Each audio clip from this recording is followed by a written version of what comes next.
Preview.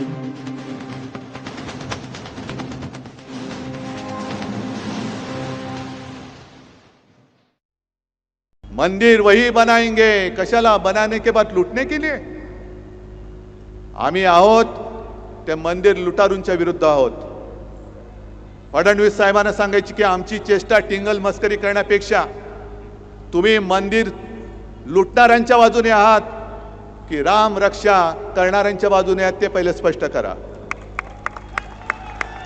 हे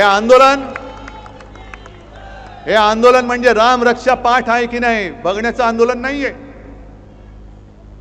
हे एखाद्या वर्गाच्या मॉनिटर सारखं बोलू नका. राम रक्षा पाठ आहे की नाही. राम रक्षा म्हणजे आज जे आपण नेहमी म्हणतो की रामाने आपली रक्षा केली पाहिजे, आज राम भक्तांना रामाची रक्षा करण्याची वेळ या रामाच्या नावाने मत मागून सत्तेत आलेल्या भाजपच्या कारभारामध्ये आपल्याला करावी. Preview.